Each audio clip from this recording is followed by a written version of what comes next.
Good evening, ladies and gentlemen. Would like to put the House to order, and I will possibly ask that those seated behind, if you don't mind, if you could just move up and come to the first 5 rows so that we have a better interaction. And when we'll have our Q&As, we can be able to have you participate also. Thank you very much, yes. So I'll just give a bit of time for those sitting at the back seats to please come forward. There's enough space. Great, thank you.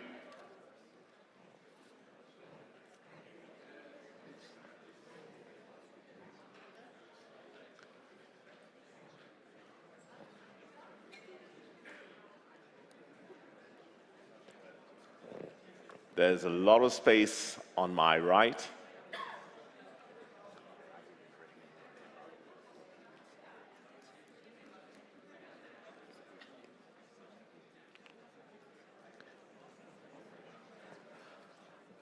And I kid you not, those at the back must be lecturers, and they're trying to pay back for all the students who sit at the back of their classes. Okay. Great, I think we're good to go. And we're about to start. So first of all, let me introduce myself. My name is Michael Onyango, and I'm going to be the Speaker of the House during this debate process. We look forward to engaging with you and you engaging with us. But first, you shall hear from the worthy opponents on both my right and my left. And let me give you a little bit of an introduction on why we're here and what the debate topic is about. So first of all, I think let's give another round of applause to OEB for having 30 years of being here as a conference.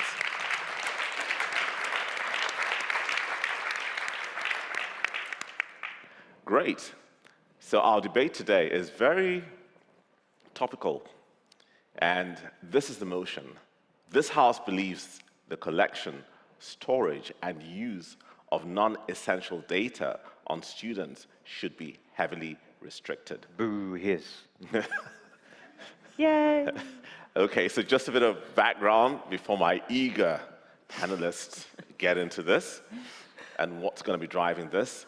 So, like I said, just a little bit of background. As educational institutions and EdTech companies increasingly rely on collecting, storing, and using student data, from academia performances to personal information, are we truly embracing educational outcomes, or are we sacrificing student privacy along the way?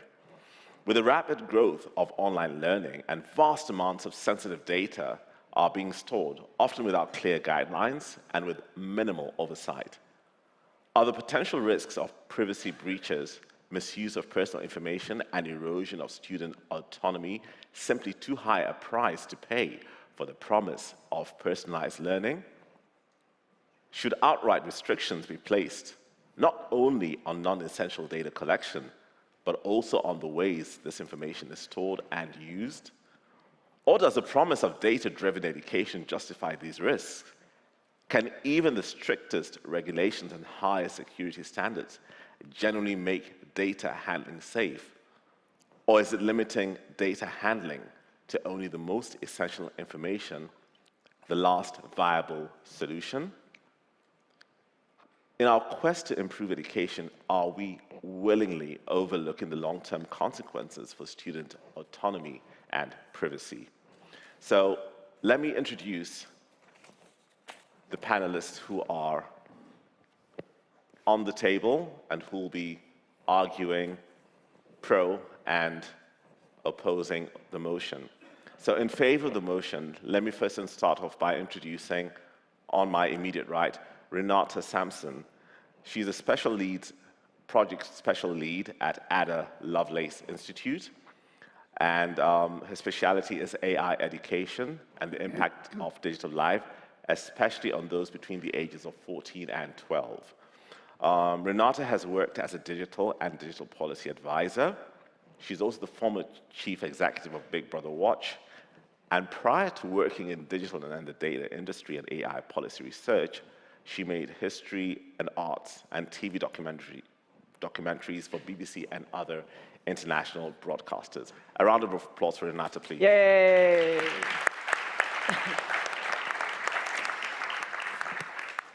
So, supporting Renata in favor of the motion is Jane Bosrath. She's the Director of Research at the Learning Guild. She's a veteran classroom trainer who has transitioned to digital learning in the late 90s. She's also the author of several books, among them E-Learning Solutions on a Shoestring, Social Media for Trainers, and she also holds a doctorate in training and development and lives in Durham in North Carolina, USA, with her husband and, of course, Thomas the Corgi. So a big round of applause for Yay. Jane. Thank you. Against the motion, Yes. I will start off first with Elaine Wagner, who's a managing partner at the North Coast Edu Visionary. She's an accomplished learning technology professor with a career experiences in academia, commercial, and nonprofit organizations. She's also tenured as a professor and a university administrator, and she's a founding EdTech entrepreneur, has various areas of expertise, and she's extremely good and interested in learning engineering and digital learning, which includes online and e-learning. A round of applause for Ellen. Thank you. Hello, hello. Last and definitely not least is Martin Bean. So Martin is the CEO of the Bean Center. He's a co-author of the book Toolkit for Turbulence. He's currently a professor at the University of New South Wales. But however, Martin has also served as a vice chancellor and the president of RMIT University, an institution that has over 80,000 students in Melbourne, Australia. He was, at one particular time, also the general manager of Microsoft's Global Education Products Group in Seattle, Washington, has been honored with an honorary Doctor of Law from the University of London, and most of all, he's been appointed as a Commander of the Order of the British Empire, CBE. A round of applause for Martin.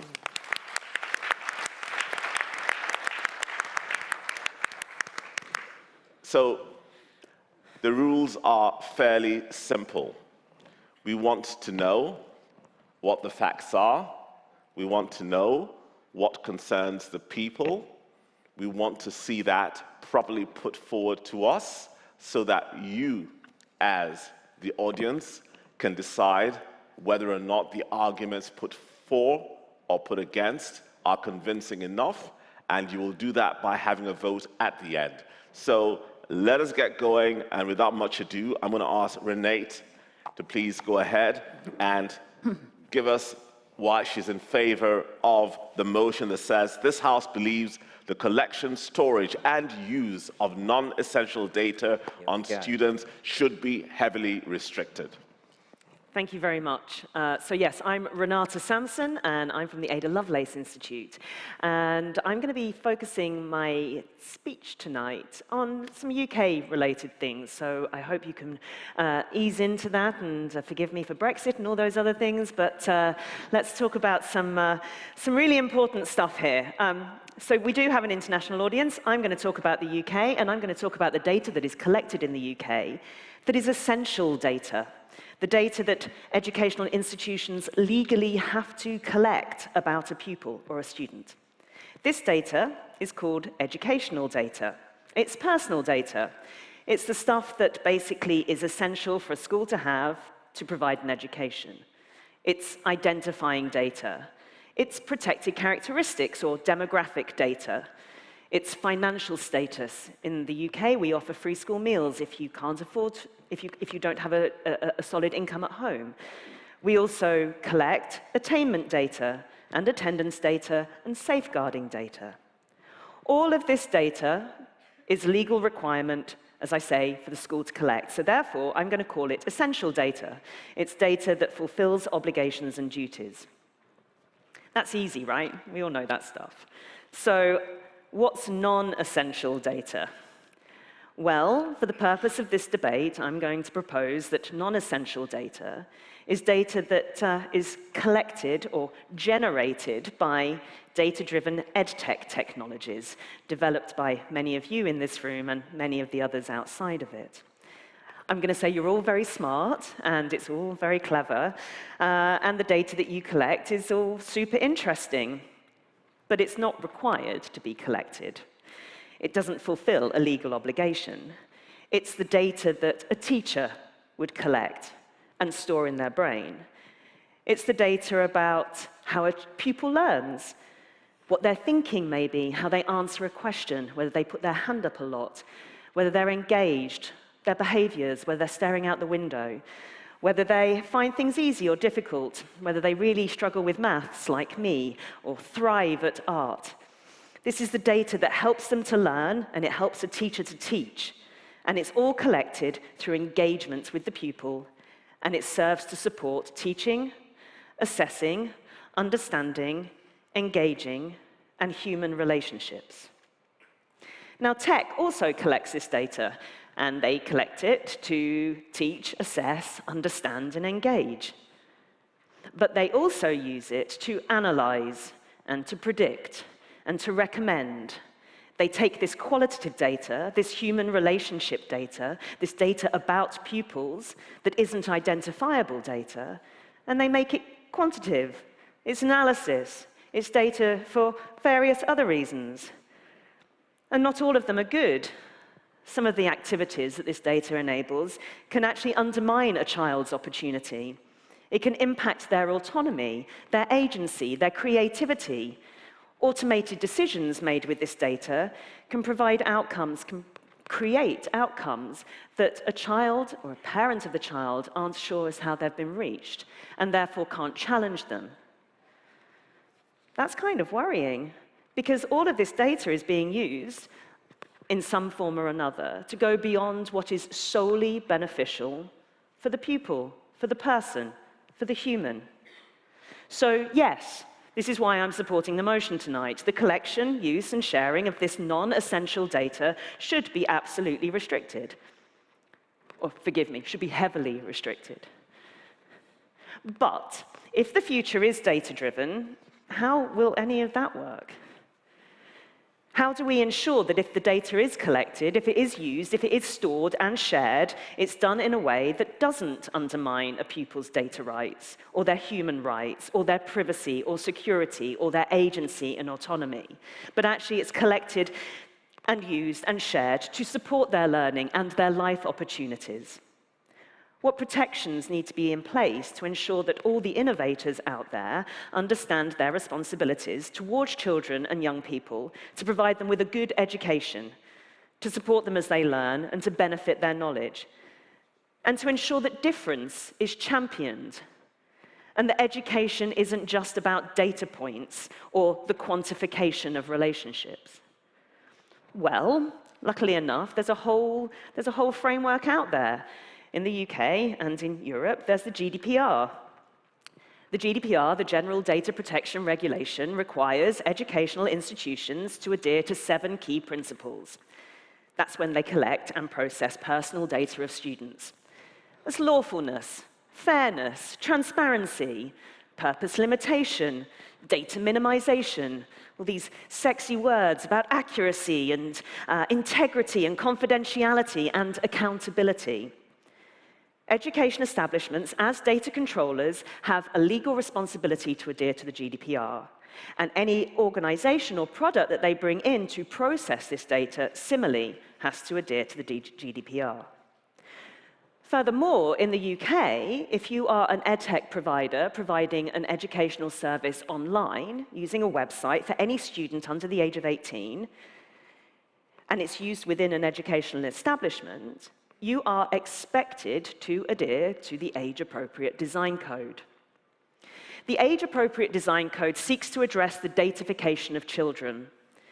It does this by requiring you to consider the best interests of the child, not use personal data about them in a way that is detrimental to their well-being, that settings are set to high privacy by default, that there's no profiling and that it's off by default. It's a choice to be profiled. There's no nudge techniques. Data, again, is to be minimized. And the child should have the choice about whether or not their geolocation is collected and whether or not a parent can have control. And most importantly, whether or not the data is collected and used and stored about them. Now, from where I stand at this illustrious position on this stage, I think all this sounds pretty jolly good, right? The combination of data protection and age-appropriate design, what a win! It's the idea that we can build technologies that enable children and young people to flourish, to learn, to develop, thrive, and grow without undermining their rights, freedoms, agency, or autonomy. And surely everyone in this room and everyone in this convention and conference believes in this, right? And yet so often these regulations and standards are seen to be problematic, barriers to innovation, restrictive. I don't see them that way at all. I see them as opportunities. I see these as opportunities to build good tools for people and society. And that's why I support the motion tonight. Because if you can build products with restrictions at the core, then you are building products that put people first. You are building opportunities, and you are building tech for good. Thank you. Thank you. Thank you very much, Renata, on putting forward the reasons why you favor this motion. Ellen. No, me. It's Martin, you're going to go up next? Absolutely. Okay, fine. So right. let's hear you. And yes. Hello, everyone. How are you? I'm terribly sorry. They used to give alcohol for this session. So for those of you that came for a glass of wine or beer, bad luck, you've just got us. But it's lovely to see you. So, as you know, my name is Martin Bean, and I'm a two-time, two-continent Vice-Chancellor who believes passionately in student success. That's who I am. And I'm joined by the wonderful Ellen, a brilliant operator who makes change happen to ensure student success. So think of us as sort of team student success in this debate tonight. You know, today is American Thanksgiving, and we have 2 Americans on the stage and a bunch of you in the audience. So what about if we give all the Americans a round of applause in here for Happy Thanksgiving? A very happy Thanksgiving.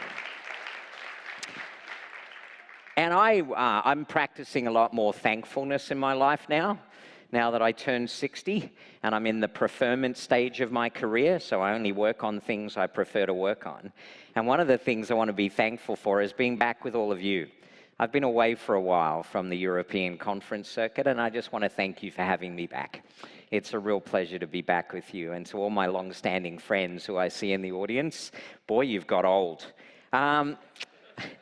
But as we think of America, I'm reminded how fear, uncertainty, and doubt can be used to hold back progress and innovation and unlock the potential of all people. And that's what our worthy opponents aim to do tonight. Use fear, uncertainty, and doubt to hold back innovation and the opportunity to improve people's lives. Before I share my thoughts on this topic this evening, I'd like to talk a little bit about Renata's remarks and respectfully but courageously push back on a few of their seeds of fear. And isn't it just so classically British that Renata would try to define essential data for us? You know, I come from a colony. In fact, I'm a commander of the Order of the British Empire. Renata, think of this as the Empire Strikes Back. Without data, the most vulnerable, those with learning disabilities, emotional challenges, or from underserved communities, risk falling through the cracks. Data isn't invasive, Renata, it's life-saving. Transparency and parental or student control, not state control, in legislation and rules and regulations but individual and their parents' control ensures that data for people of all ages is used ethically and safely, empowering both teachers and families to support every student's success. The real danger isn't collecting data, as Renata would like you to think, it's ignoring it. So now let me move away from the well-intentioned but somewhat misguided comments of the opposition and share my thoughts for you this evening. As you know, my name is Martin Bean. Now let's address the obvious. When you hear Mr. Bean, you might think of a lovable but chaotic character stumbling through life. Tonight, I hope to leave you with a different impression. A Mr. Bean who believes in using data not for chaos, but for clarity, opportunity, and progress. Now let's for a moment imagine Mr. Bean running a university. He'd probably dismiss data collection altogether as too complicated. No dashboards, no early interventions, no predictive analytics. It would be chaos, a world where potential is lost and progress stalls. That's the world the opposition is asking us to consider tonight. A system with heavy restrictions on the very tools that help students succeed. I'm here, along with Ellen, to argue for balance, not chaos. Data, when used transparently, ethically, and with informed consent, has the power to transform education and empower students. Non-essential data might sound trivial, but it's not. It enables us to personalize learning, provide early interventions, and promote equity. Let me tell you about Sarah. Sarah is a first-generation university student who grew up in a small town. Her parents didn't have the chance to go to university, and she's balancing 2 part-time jobs just to afford tuition. She's smart, motivated, and ambitious, and like many students in her situation, she struggles to keep up with the demands of university life. Halfway through her first semester, Sarah stops turning in assignments on time. Her attendance starts slipping. She feels overwhelmed, but she's too proud, or very sadly, too afraid to ask for help. To the outside world, Sarah looks like she's giving up. But inside, she's battling self-doubt and the fear of letting her family down. Now, here's where non-essential data changes Sarah's story.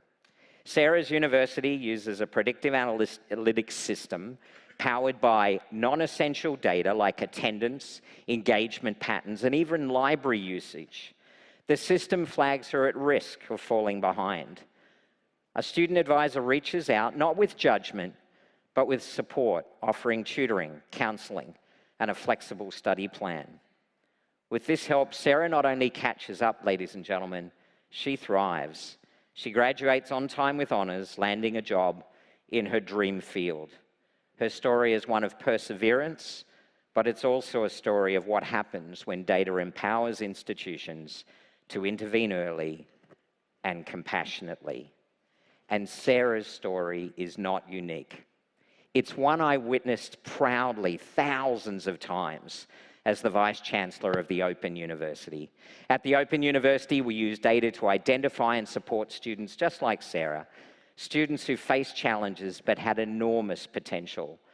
These stories remind me of the transformative power of education when it's driven by data, used ethically, transparently, and with the students' well-being at its heart. Sarah's story is powerful, but it's not unique. Behind her success is a wealth of data and research showing how non-essential data transforms education. So let's step away from the individual anecdotes for a moment and look at the bigger picture, the hard numbers which were surprisingly absent from Renata's remarks earlier on, and let's see what the data is telling us. This isn't about abstract ideas or untested theories, it's about results. Institutions using predictive analytics have increased retention by up to 15%. Adaptive learning technologies improved course completion rates by approximately 30%. Behavioral data has reduced dropout rates for first-generation students by 20%. Each of these data points represents thousands, if not millions of students whose lives have been changed for the better. It's not just numbers, it's futures, careers, and dreams realized. Restricting the collection of non-essential data would take these tools off the table, leaving institutions with fewer ways to support students. The opposition argues that non-essential data compromises privacy and autonomy. And you know what? Yeah, I think they're valid. I think they're valid concerns. But banning data entirely is like asking Mr. Bean to drive a car with no wheels. It's just unworkable. The real solution lies in transparency, informed consent, and robust security. Transparency means clearly explaining what data is collected, how it's used, and its benefits. Informed consent means empowering students to opt in and make their own decisions about their data. And security means using cutting-edge encryption and anonymization to protect privacy. Instead of restricting data, we need governance that prioritizes these principles while preserving, ladies and gentlemen, the transformative potential of education. The bottom line, limiting data collection stifles future breakthroughs. So, ladies and gentlemen, I leave you with this. Don't let the other Mr. Bean's chaos define the future of education. Instead, let's embrace the power of data ethically, transparently, and with informed consent at the center. We don't need heavy restrictions. We need smarter solutions. Let's not allow fear, uncertainty, and doubt to trap us in the tyranny of conventional wisdom. And please, let's not fumble the opportunity to create a brighter, more equitable future for our students everywhere. My final thought, each of you, every one of you in the room has a choice to make. And that choice is simply this. Which of these Mr. Beans would you prefer to guide the future of technology in education? Thank you very much.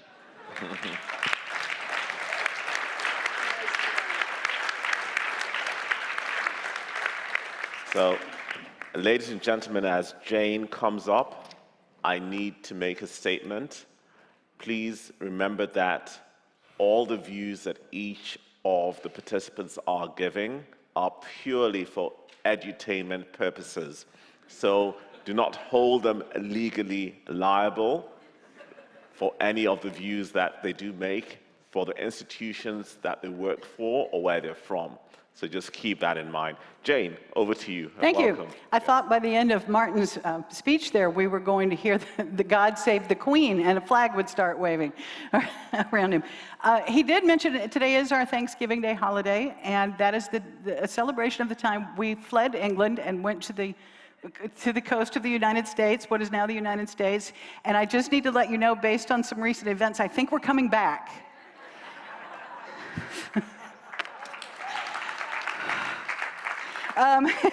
So when I was a school child, I don't know what happens over here, but when I was a school child, there was no bigger threat, no greater threat. If you misbehaved, if you had a bad test score, if you had a bad attitude one day, if you had a work habit problem sometimes, there was no bigger threat than for the teacher to say, that is going to be on your permanent record. And we believed this. We believed this thing was going to follow us all of our days, and at 75, we would still have to justify why we didn't do well in geometry when we were 14. But it turned out that didn't happen. It turned out all of that went on paper into a file cabinet, and the day after you were accepted into university, nobody ever cared about it again for the rest of your life. That's not really true anymore. We're talking about an age now when a kid who writes a shocking provocative adolescent opinion essay when she's a snarky 17-year-old suddenly finds that that's come back to derail her career when she's 31. This has happened. We've seen cases of that. So collecting and retaining student information is now a long-term consideration, and it's a new, different wrinkle to what many of us experienced when we were children. What is kept, where it is kept, who has access to it over time, whether agreements will be kept when and if that data is transferred could span the whole of a person's life now. So really, nowadays, we do have a truly permanent record. All of us, and in this room, we have it as well. So I think in the excitement and rush around big data and this embracing of it every chance we get to we gather enormous amounts of information because we can, because it's there. And I understand the excitement, but gathering data for its own sake, it's critical to consider what we want to know and how we will use that information. So without further definition, we still aren't very clear on what essential and non-essential data is. So my colleague talked about this. So without further definition, though, it could include things like personal preferences, some things we've already touched on, information about a student's likes, dislikes, hobbies, interests, extracurricular activities, whether they participate in sports, whether they're taking music lessons, ballet lessons, that kind of thing.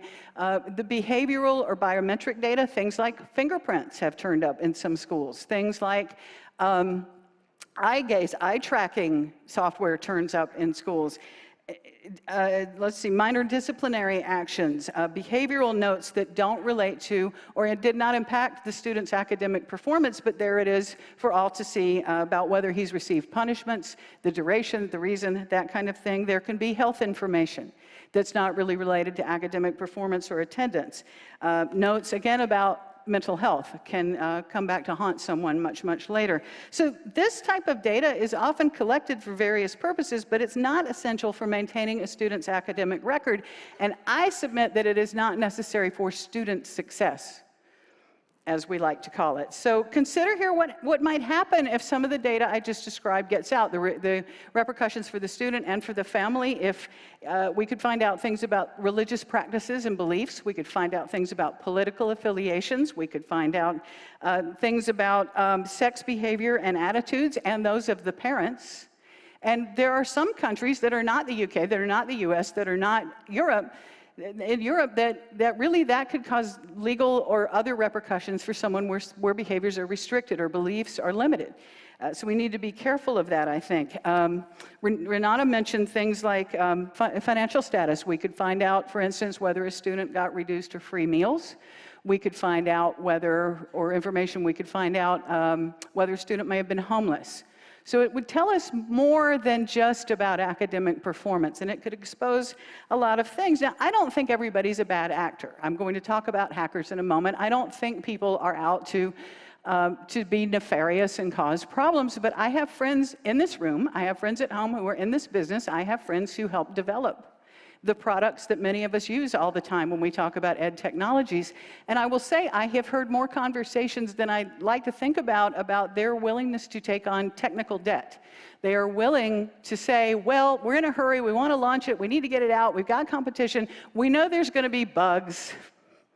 We'll figure that out. We'll get to it later. And so we don't always know what we don't know when we see some of these products coming out. We know that there have been situations where, yes, we have laws, and we also have workarounds around those laws. There are people who can skim around the edge of a policy. I'm good at that, by the way. It was one of my talents when I worked for government. But when third-party vendors go out of business or change hands, there are large stores of data that can be unaccounted for. And considering the amount and sensitivity of information that we do collect on students, that we have to, that is essential, there are reasonable concerns about potential vulnerabilities and misuses, to use Martin's word, misuses of this massive data. I mean, many of us saw, I don't know, I'm guessing many of us saw a few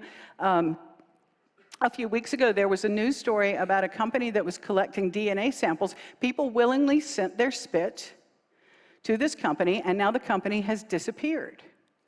With all that information, with all that data, with that spit, and it's DNA that we don't know where it is or what happened to it. So we could be looking at things like inadvertent violation of legal rights. I know with universities that could incur fines that they cannot afford.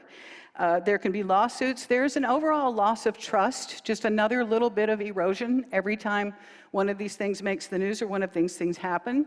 When we collect addresses and birth dates, there is a potential for identity theft, for potential fraud with that. We talk about looking at a child's, it seems innocuous to talk about hobbies or interests, but we could be setting a child up for possible harassment or stalking or physical abuse. If you have access to a child's school schedule, for instance, or their daily schedule, you would know that perhaps this one stops by Starbucks every afternoon on his way home from school, or that one goes to guitar lessons on Tuesdays.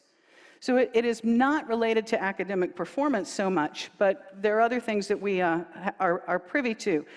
I want to stress, and I'll say more about this, that we're talking about children. I know that many of you were at the university, many of us are in the workplace, but also many of these technologies and some of the people we are talking about are kids. They are underage.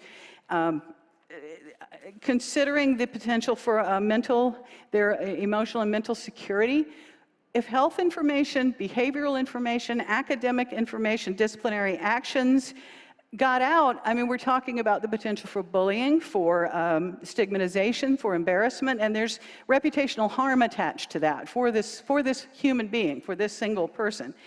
Data could be sold to advertisers or organizations for unsolicited marketing, and the students and their parents could be set up for scams, targeted advertising that they did not consent to. A child could be, as we've discussed, profiling can be great until they're put into a box that's wrong for them, until they're given a label they can never outgrow, until they're given a category that is stigmatizing them in some way. And again, about the permanent record business, the long-term repercussions, unlike my permanent record that kind of disappeared when I graduated from high school, this release data may be available online forever. It's available indefinitely, and we know how secure that can be sometimes. There could be risks to their future job searches, to loan applications, to attempts to pursue further education. And as a practical matter, we haven't talked about this yet. Any of you who are involved in any of the data side of what you do, you know that data storage and collection involves labor, and it involves time, and it very well could be taking away from more critical kinds of tasks. So I am going to sow your fear, uncertainty, and doubt now, as promised, because you knew that was coming. Here it comes. I have examples. I mean, I'm not just making up the fact that some things could happen. We know that things do happen. We have all probably seen what happens with the frequency of email hacks. They happen all the time. Even though we've agreed to it, we're surprised that targeting advertising seems to find us. There's been a leak in a school district where I am, where the non-academic data about children involved campus rape cases, child abuse inquiries, student mental health crises, and suspension reports became public.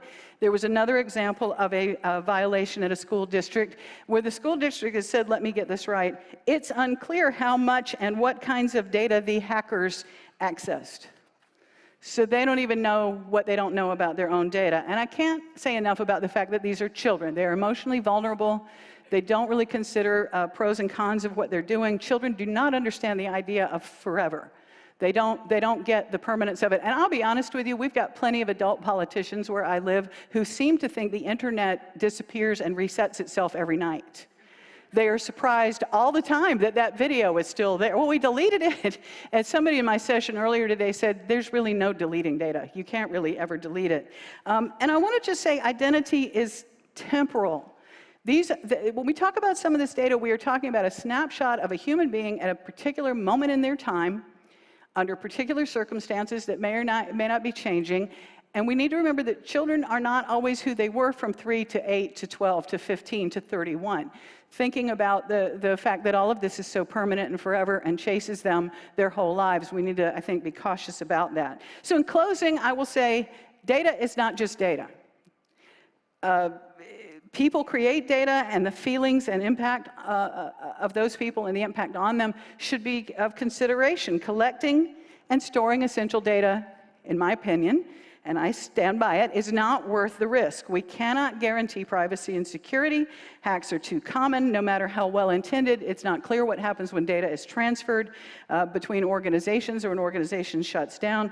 We need much better education and information for parents and the children and the students about informed consent and what they're really informed about and what they understand that they are consenting to.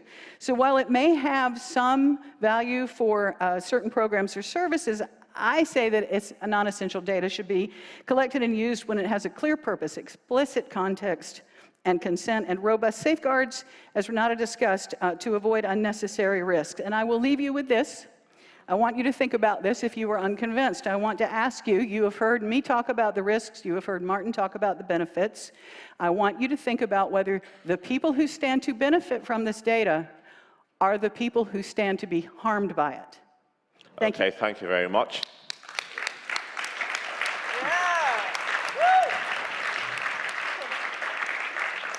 As Ellen goes to the podium, I just want to highlight two critical things and situations that both sides have brought up, which should guide your questions and your interactions with us a bit later on. So this particular side spoke about the girl, Sarah, who got help because the university had access to her data and what was happening in her life. This side also spoke about the 31-year-old person whose life went back to when she was 17 and they were able to access and get the things that she did when she was 17. So think about that, because as I walked around earlier on today, more than 85% of your businesses that sit in this room are actually running on data. Ellen, over to you. Thank you, Michael. Hello, everyone. It's lovely to be here with you. I want to thank Jane for her remarks, because really, I will tell you, Jane and I are friends in the States. We're friends here on the stage. Earlier today, we'll see. What I'd like to do is to express an enormous amount of empathy and really concern for many of the issues that have been raised. The fact that we're interested in using student success data to help students focus on being more successful doesn't mean that there's absolutely no guidance or that there aren't responsibilities or accountabilities. What we're really talking about is being able to focus on finding ways to help give people more information so that they have greater agency in the decisions that they make. So before I begin my remarks, I'd like to actually respond to a couple of the points that were raised. One is to thank Jane for pointing out that, in fact, there is no such thing as a permanent data record. Even the fact that one can collect data from all over the place, from multiple sources, doesn't necessarily mean that any of those are compiled into something that exists as a permanent record. What exists are events that may come from student data, but in listening to many of the examples, conflating data and student success data with social media experiences is like comparing apples to zebras. It's really a very different set of capacities for decision making. So, pointing this out briefly, I just wanted to make sure that this whole idea of looking at every single source of data, student success data is focused on very specific bound responses to activities in learning environments. That's the type of place where you have some control, where there is an opportunity to engage in agency. But I'm digressing. I want to actually just make a couple of other quick points. I do note the fear that Jane referenced throughout her remarks. There was a lot of scary stuff going on there, lots of examples of things that we have to watch out for. And it's important for us all to acknowledge the fact that there can be risks when human beings start trying to make decisions with information that might not necessarily be complete. So it's fine for us to say that the fear is here, but let's see what we can do to not use that as the guidance for the decision making. The second thing I'd like to just point out is just because we can collect all kinds of different data doesn't necessarily mean that we should. These are not necessarily binary decisions. You either do it all or you do none of it at all. Thinking about the task at hand is really going to help us with these decisions. So with that, I'd actually like to ask, well, I'm going to move to this slide. You know, I actually did this debate about 10 years ago at the 2014 OEB. In fact, my colleague, I see here in the front, my co-debater and I took the position at the time that data was corrupting education and that we really needed to consider all the risks that it presented. And so I actually took the other position last time. And at the time, I was actually about to open a data center, and so the fact that I was arguing against it was a little bit strange, but it was a really wonderful experience to consider what can go wrong and to anticipate it before you do it. So Inga and I, we worked really, really hard, and we got our arguments together, and we did our best, and I have to tell you that we lost. Because at that time, in 2014, let us not go back too far, 2014, we were just really understanding that there were things we were going to be able to do with the type of data collected in these platforms that we never could have anticipated. We had been spending all of our time doing random controlled trial research, which is an important, critical part of the academic conversation. But what we didn't necessarily have was a way of seeing what was actually happening inside our classrooms. We had opinions about it, but we really couldn't see. So it was exciting to imagine what might happen. But I have to tell you with a certain amount of amusement that 10 years later, Inga and I were right about a lot of things. So let's consider what has changed. Well, we have more privacy concerns now, don't we? People are really nervous about what's going on. They don't trust what's going on. We have more concern about the power dynamic. I keep hearing this, institutions and EdTech companies have all this data about these people, and they're really at risk of being damaged by organizations that, in fact, are trying to provide services to make sure that there is greater opportunity for success. The idea of data misuse, well, let's give this one some attention because we heard quite a number of examples. And making sure that we pay attention to those examples is part of our job as professionals, trying to see what we can do to make this work better for the people we try to serve. And this idea of more fear, more doubt, I guess I've been talking about dread because I think that, see the dread, that's the thing we have to take a look at. So if we could move to the next slide, please. Oh, I guess I've got this. Sorry, I get to do the slides. Here are a couple of quick, important questions. Who's going to make these decisions for us? Who's going to decide what's essential and what's not? You as a researcher, you as a pragmatic practitioner looking for ways to improve your practice and the services to your students, are you going to want to have someone tell you what you may or may not do in this just because they're afraid for you to try? Let's not look at it quite that way. Who's going to enforce these decisions? Have we decided on a central agency to make these decisions for us? Hope not. Hope not. I'm concerned about this notion of regulation because we know how regulation works, don't we? Is there any possible way that we could guarantee that the regulations that we impose are going to do the things that we hope they're going to do? I'm not sure that it will. And how are we supposed to innovate without evidence? I don't know how one innovates without evidence, and innovation seems to be very much on our mind, isn't it? I saw this the other day as I was preparing for this, and I have to tell you that as an American, I was actually rather thrilled to see the attention being paid, because where I live, innovation pretty much trumps just about everything that we want to do, and being able to pursue that innovative edge really is a driving factor to much of the work going on. But that doesn't mean that there isn't a need for guidance, for ethics, for the observations, for deciding what you can use and what you can't, and to make decisions based on what you're trying to do for the benefit of the students. So I do want to acknowledge that being able to control what we're doing is an important part of this process. But I have to say, closing the door first, I looked at this and my first question was, why are we talking about the things that should be banned first? Why aren't we looking at the things that we might be able to do first? And I realized part of this is just because we're not quite sure what to do because we're afraid of it.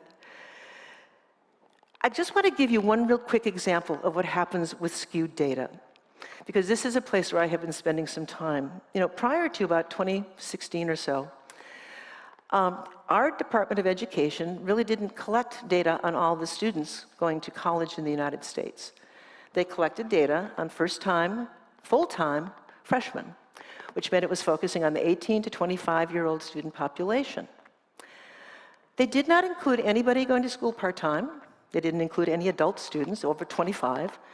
And they didn't include anybody who was taking online programs, which meant that there were 40% of the students going to college in the United States that were missing from the data records.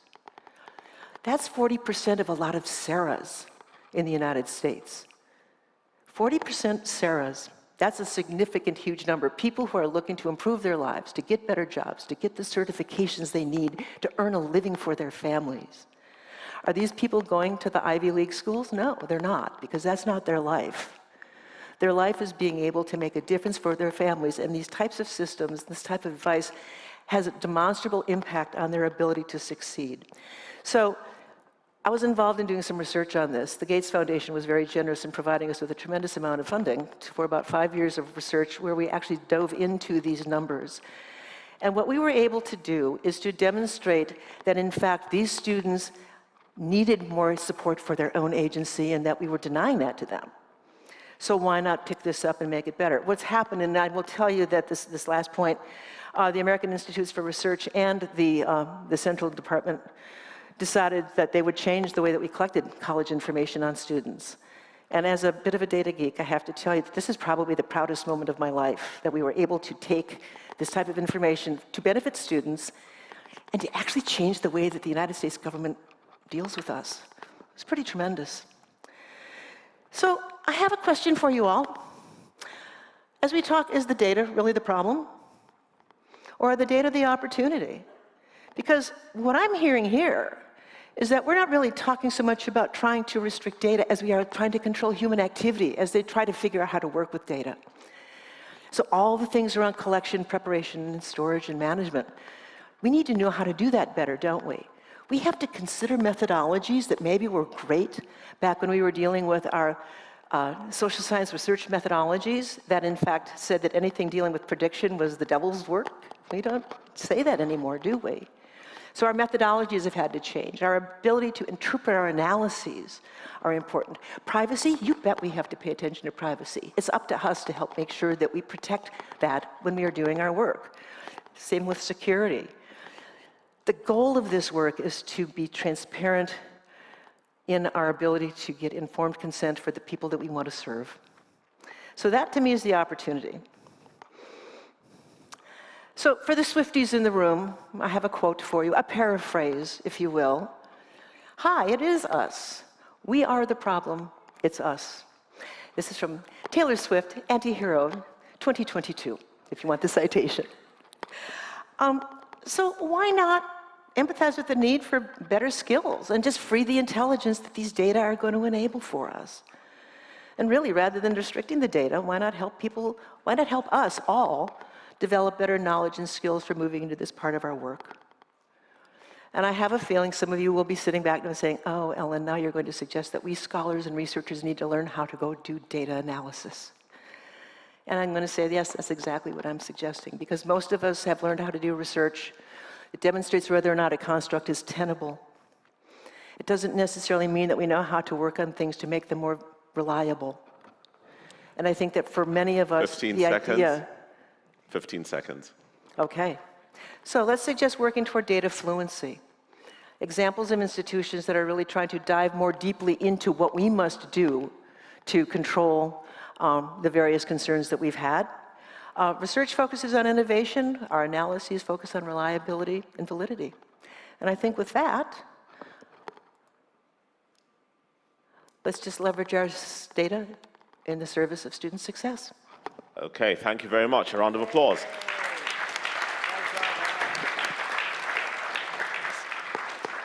So this is the time when we get your input into this debate.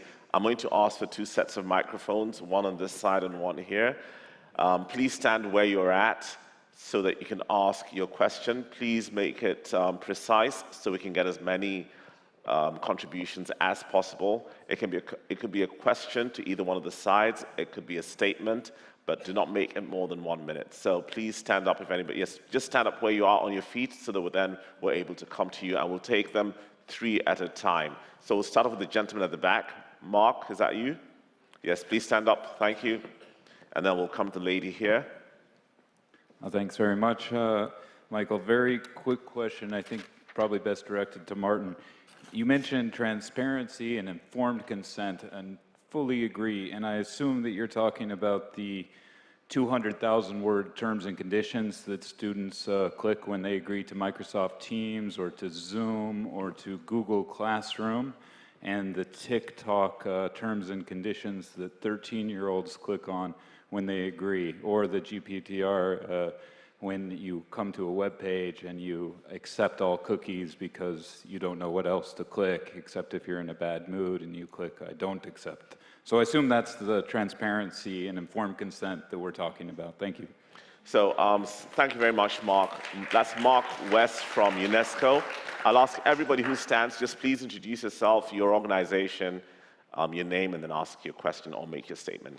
Please, lady. Thank you very much. Please stand up so that everybody else can see you. Thank you very much. Sure. Thank you very much for the very brilliant exploration of the topic. Manuela Verducci over here from Cairo Open Higher Education. It's an NGO that assures access to refugees to education. The data collection is a very important topic for us, as you can imagine. But I was missing actually one factor in this whole conversation so far, and this was, so the question is not complete for me. I would like to have a for whom at the end of this statement, because it makes a huge difference for me to know that institutions that care from the success of students are collecting my data and everybody's data to make my learning experience better, or this data are going to end up in the end of a corporation that wants to sell something to me. So I think this is the really deciding factor here. I have no problem at all knowing that this data are in good hands, and maybe anonymized and used for the good, but I would have very different opinion if this would be about making data accessible for corporates. Okay. It sounds like you're on our side. It sounds like you completely agree that, you should have the choice about where your data is going, we'll give you a right of response. And there's a gentleman standing somewhere here. Okay, he's disappeared. The gentleman here, please. So we'll take those 3 first. Yes, please go ahead. Your name, your institution, your question, or your statement. Yeah, my name is Ricardo from Mexico City, Pan American University. And I would like you to address the problem of algorithms taking decisions for accepting a student or not accepting this one. The Ivy League institutions now have a problems with these algorithms that favors donors from that university, not academic profiles. So what do you suggest about that? Okay, so what we'll do is we'll give one person from each side to respond to all the 3, and then we'll take another round of questions. So we'll start off with... Is making notes. Oh, I'm making notes. Yeah. I I'm not sure. Go on. Go for it. Oh, okay. Yeah, Should we fight it out? Okay. Terms and conditions, longer than Hamlet, right? And how transparent is that? I put forward the pitch that the regulations that exist are there if they're adhered to. Cookie banners, come on.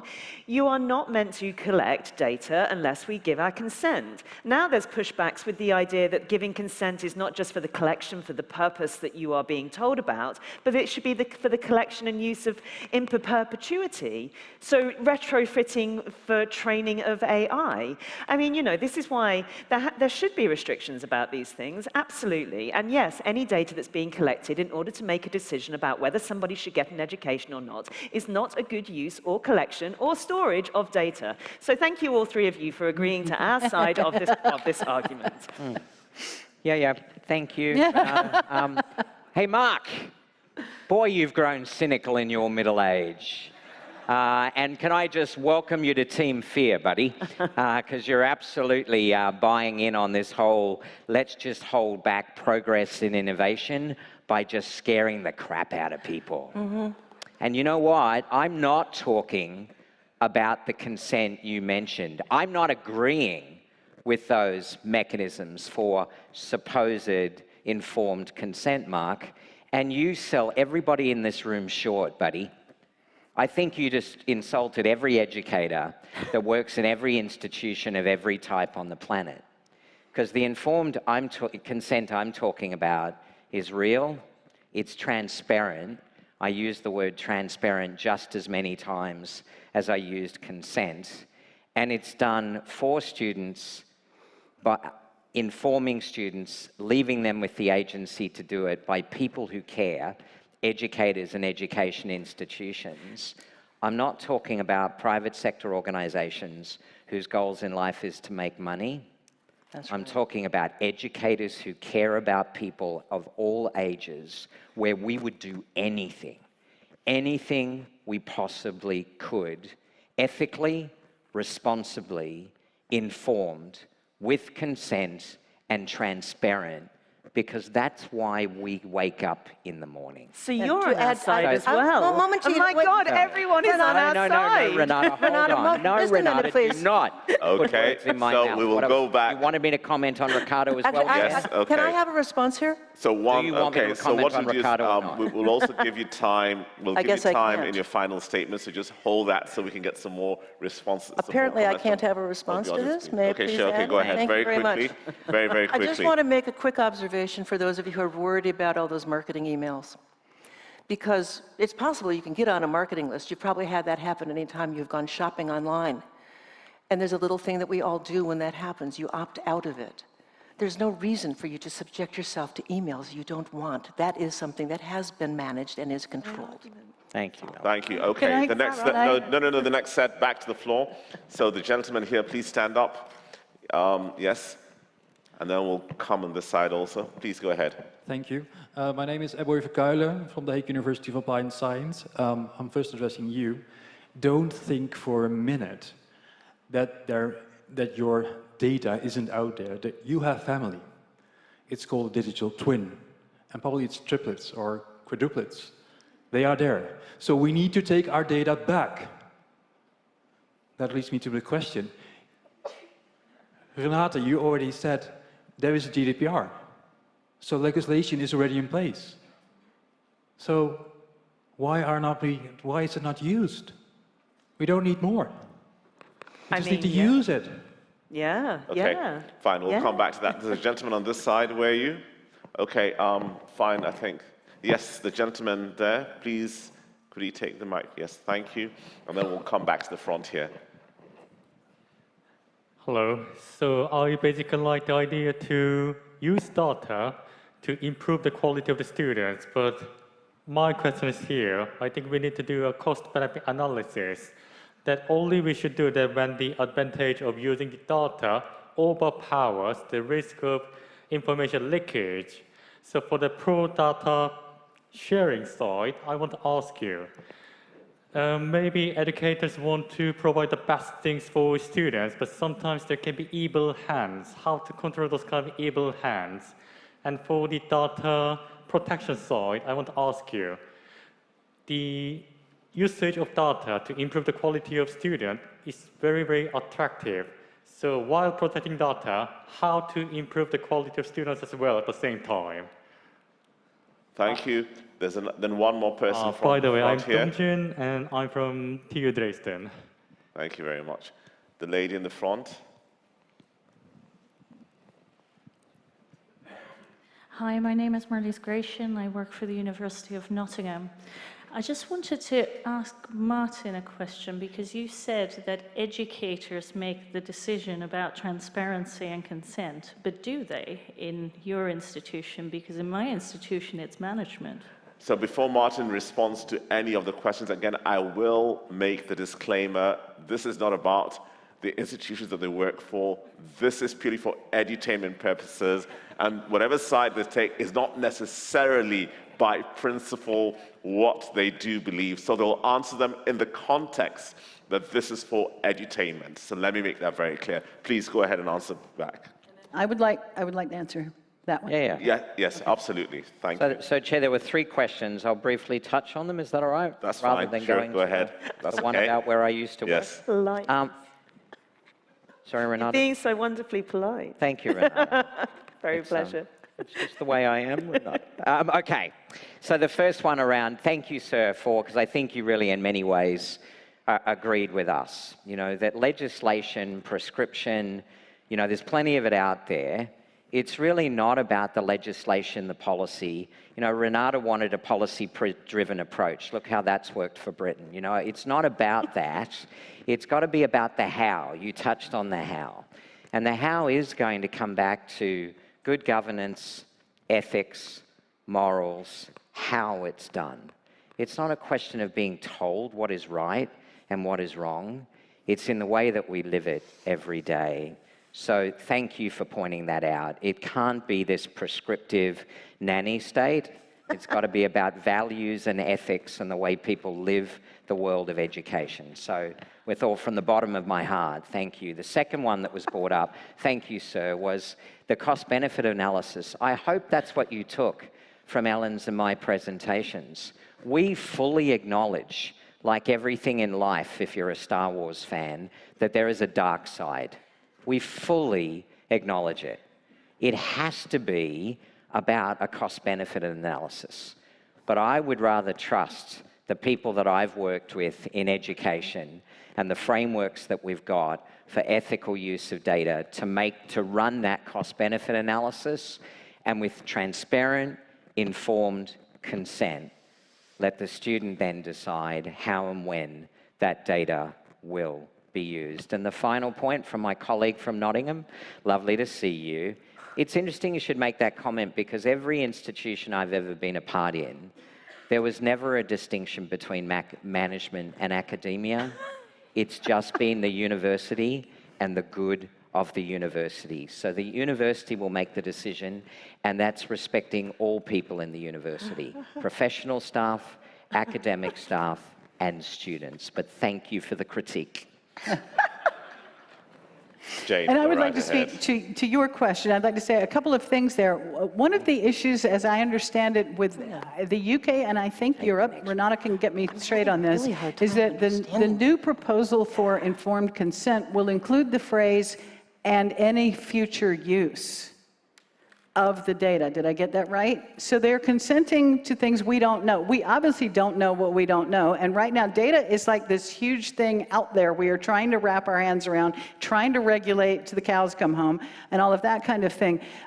So thinking about the child and his success, and then projecting out with the permanent record I talked about when he's 17, when he's 25, when he's 43. You mentioned digital twins and digital triplets. You didn't mention digital ghosts. Digital ghosts, they have discovered, and depending on your organization and what you've agreed to, when you leave a job, you leave behind your emails, you leave behind the transcripts of conference calls that you were part of.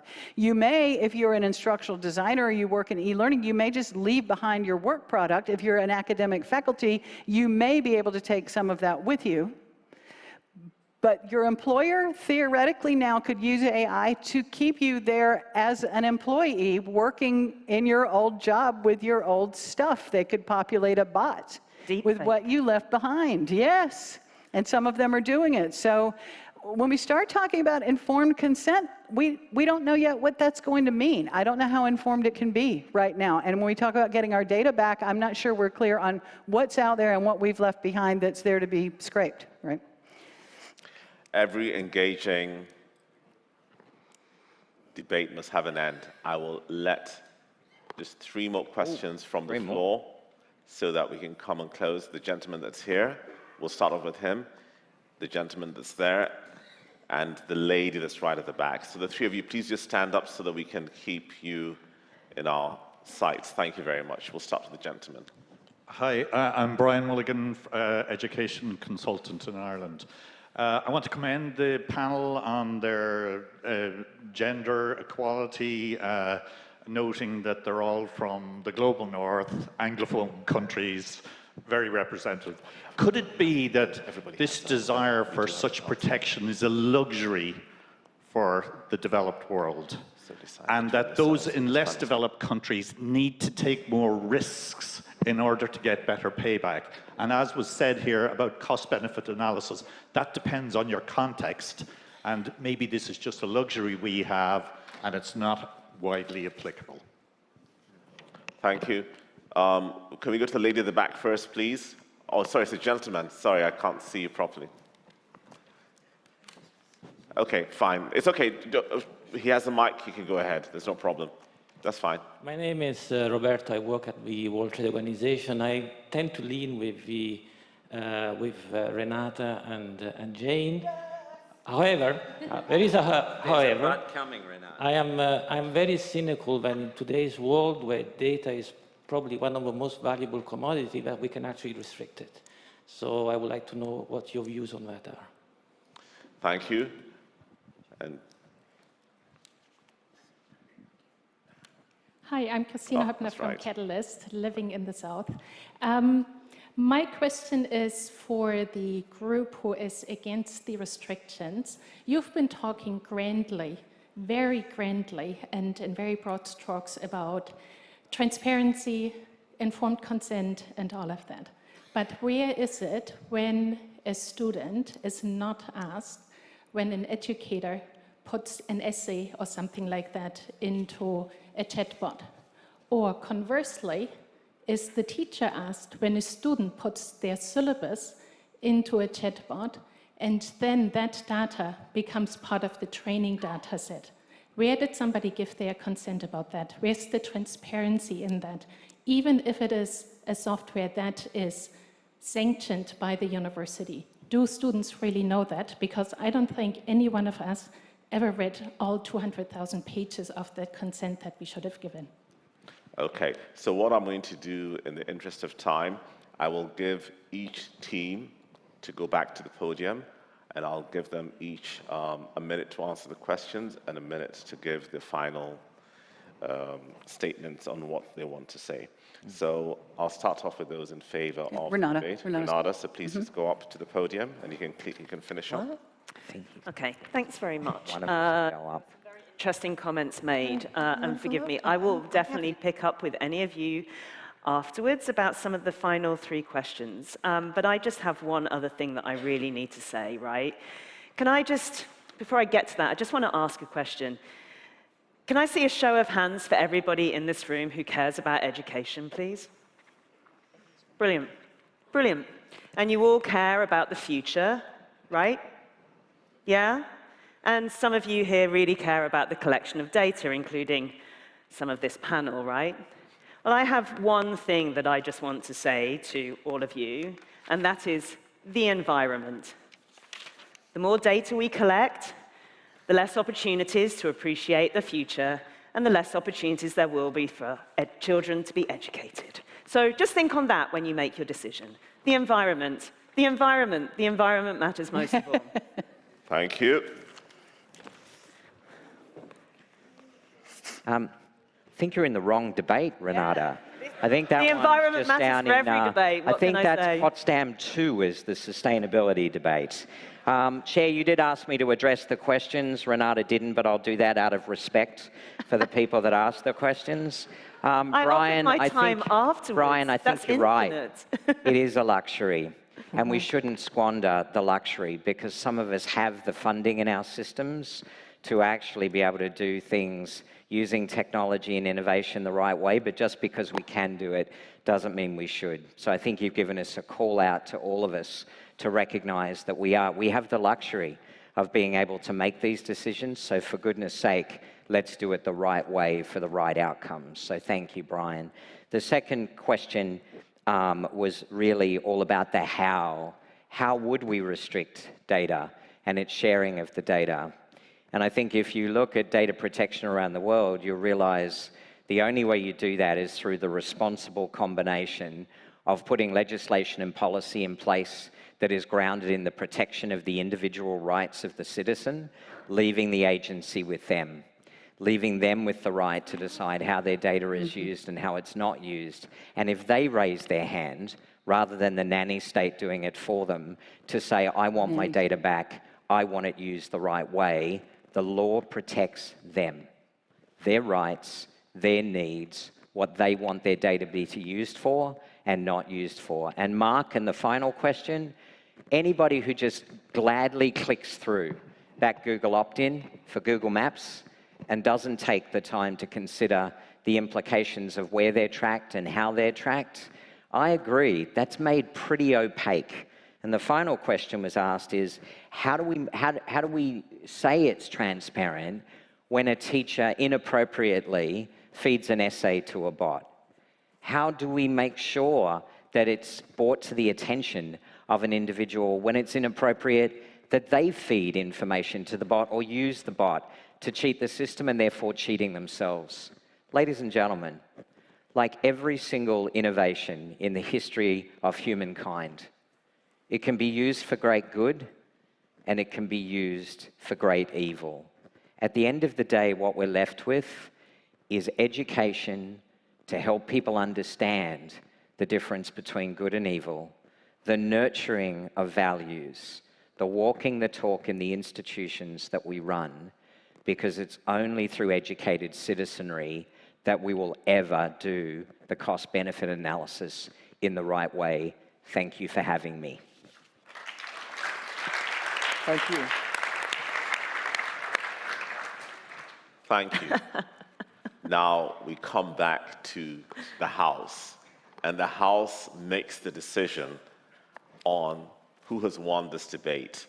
So I'm going to ask those who are in favor of the motion and the team that moved the motion, Renata and Jane, by a show of hands, could we please see your hands? Those who are in favor.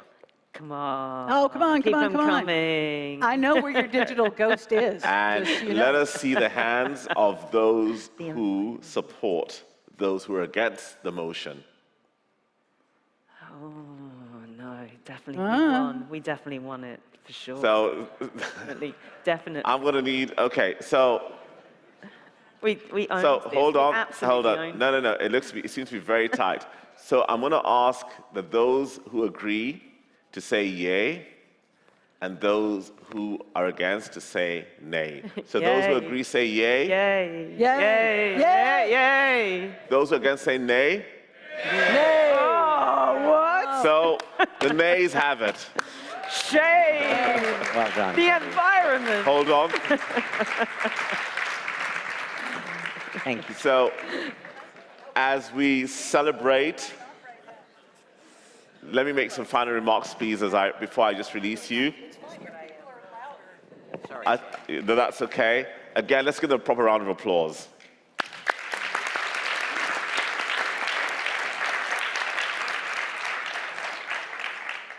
I think let's remember that as we celebrate those who have won today, that the most powerful conversations often emerge from the clashing of opposing ideas. Let us get off our gadgets. Let us spend more time engaging and talking, because this is what humanity and this is who we really are. So beyond being here for the conference and beyond pitching and selling your ideas, your products and your services, the most important thing that you will do before you leave Berlin is to actually engage on a one-to-one with the people who are here beyond all the data and all the AI that we have around us. Thank you all, thank you for your time, and have an extremely great evening. Thank you, Marco. Sure.